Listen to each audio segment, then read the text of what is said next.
चाललंय तुझ्या डोक्यात? का विकतोस तू ती रिक्षा?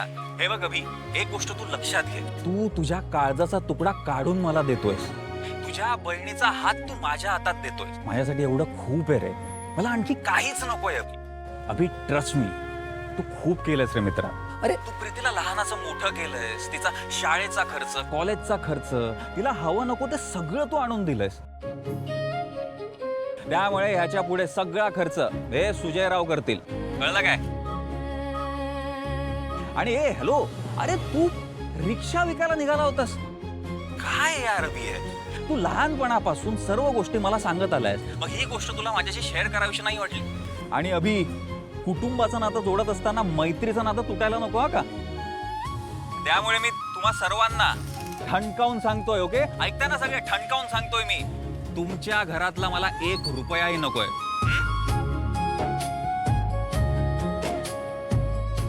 ऐकताय का सगळे? हो समजलंय. ओरडू नकोस. आणि सॉरी, म्हणजे मी आधी तुझ्यावर चिडचिड केली ना, त्यासाठी खरंच सॉरी. अरे नुसतं सॉरी काय ते कोरडं जरा आपलं ते मस्त काहीतरी रोमॅन्टिक बोल ना. छान. स्पीकरवर आहे फोन. बघितलंस सुजय किती चांगला मुलगा आहे. नशीब लागतं असा जावई मिळायला. आई, अगं आपलं नशीब चांगलंच आहे, पण सुजय दादाचं काय? त्याचं अवघड आहे अगं. अगं बघितलंस ना, लग्नाआधीच कसा कंट्रोलमध्ये ठेवते ते, लग्नानंतरचं ताटाखालचं मांजर होईल तो. हो ताई, अगदी बरोबर बोलतेस ना तू. आत्ताच ही अवस्था तर मग. ए तू गप.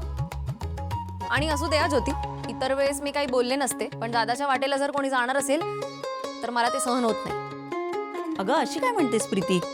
सुजय आता या घरचा जावई आहे आणि मुलीच्या घरी जावयाला मान द्यायचा असतो. आई, माझ्यासाठी आधी दादाचा मान आणि मग जावयाचा मान. मी आधी सांगितलंय त्याला तसं. आधी दादा मग तू. ठीक आहे, कळलं. आधी दादा मग जावई. ताई, ए आई,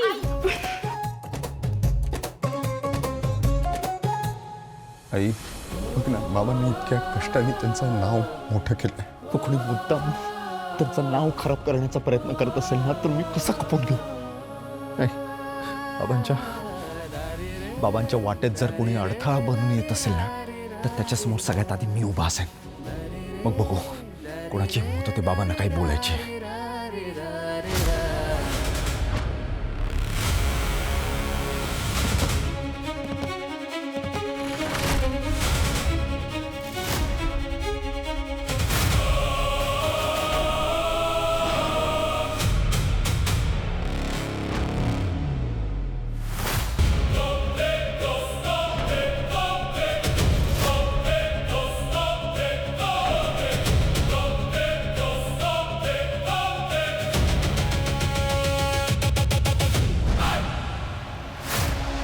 अरे बाकी कोणी माझं नाव खराब करण्याची काय गरज आहे? गेली कित्येक वर्ष तू काय करतोयस? त्या प्रभूने माझ्या प्रतिष्ठेला धक्का दिला म्हणून मारे त्याला शिक्षा देऊन आलास तू. आयुष्यभर तू काय वेगळं करतोयस आणि त्याची काय शिक्षा देऊ रे तुला मी? सगळ्यात मोठा शत्रू जर कोणी असेल ना, तो तू आहेस.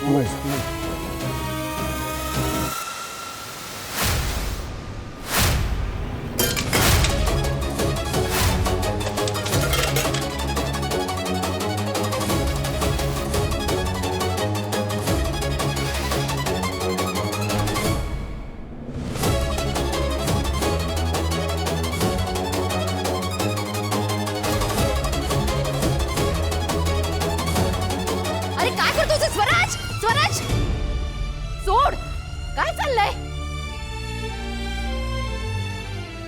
काय करतोय बाबा? काय केले त्याने असे? मी काही चुकीचं केलं नाहीये. त्याच्या घराच्या वाट्याला जर कोणी आलं तर मी गप्प बसणार नाही, मग कोणी असो. तुला तेच सांगतोय मी, माझ्या घराच्या सुखाच्या वाटेला गेलास ना, सोडणार नाही मी, मग काय होऊ दे.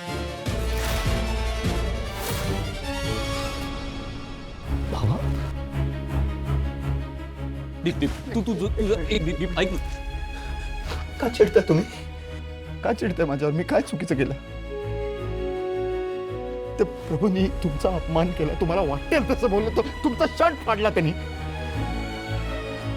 मग मी जाऊन त्याला सडेतोड उत्तर देऊन आलो तर काय चुकीचं केलं? सापाने जर डोकं वर काढायचा प्रयत्न केला तर त्याचं डोकं वेळ ठेचायचं हेच मला वाटतं. तुला काय वाटतंय रे? त्या प्रभूला तू मारून आलास, खूप मोठी गोष्ट केलीस तू. अरे धाक दाखवून बळजबरीने प्रेम आणि आदर मिळत नसतो, आणि भीतीने मिळालेला आदर 2 दिवस टिकत नाही. पण प्रेमाने मिळालेला आदर आयुष्यभर कायम राहतो. अर्थात तुला काय करणार प्रेम आणि आदर? मग काय त्याला प्रेमाने गुलुगुलू समजायला पाहिजे होतं का? अरे तो माणूस तरी आहे का प्रेमाच्या लायकीचा? तू आहेस का घरात राहण्याच्या लायकीचा? तरी पोचतोच आहे ना तुला मी. याची जरा जाण ठेव. अरे विषय कुठला आहे? कुठून कुठे नेतोयस तू? नाही, बोलू दे आता त्यांना. त्याच्या मनात माझ्याबद्दलचं जेवढं विष आहे ते सगळं एकदाचं बाहेर येऊ दे. मी काही चुकीचं केलं तरी मला बोलतातच. त्याच्यासाठी कधी चांगलं करायला गेलं तरी चुकीचं मीच आहे.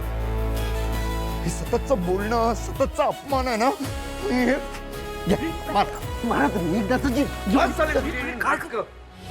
या तुझ्या नाटकांनी ही फसतील, मी नाही फसणार. आणि तू कसल्या अपमानाच्या गोष्टी करतोयस रे? अपमान म्हणजे काय, कशाशी खातात माहिती तरी आहे तुला?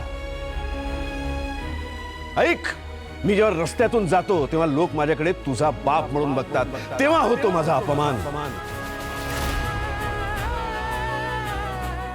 लोक मला विचारतात तुमचा मधला मुलगा काय करतो, तेव्हा सांगायला माझ्याकडे तुझ्याकडची एकही चांगली गोष्ट सुचत नाही, तेव्हा होतो माझा अपमान.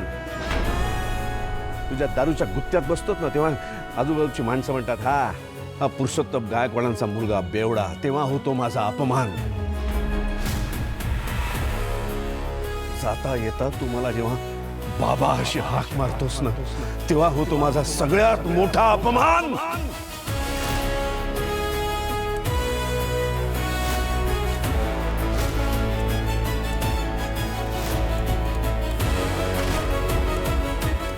आता बोल, घेणार आहेस या सगळ्या अपमानांचा बदला? सुलोचनाला शेवटचं सांगून ठेव, उद्या रस्त्यात जरी माझा कोणी गळा कापला किंवा माझं दुकान पेटवायला आलं तरी मदतीचं नाटक करायला हात इथे येता कामा नये. बस बस बस.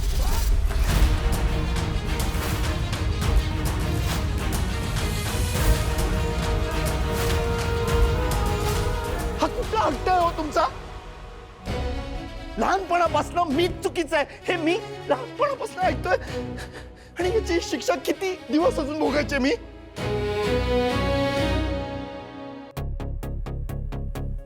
तुमची आबरू वाचवण्यासाठी मी गेलो होतो त्याच्याशी लढायला.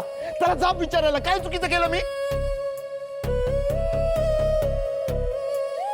आत्या, तू मला सांग, तू तुझा स्वाभिमान जपण्यासाठी नवऱ्याला सोडून इथे आलीस तुझ्या भावाच्या घरी, आणि त्याच भावाने जर का तुला सांगितलं की तू चुकीचं केलंस तर काय वाटेल का तुला?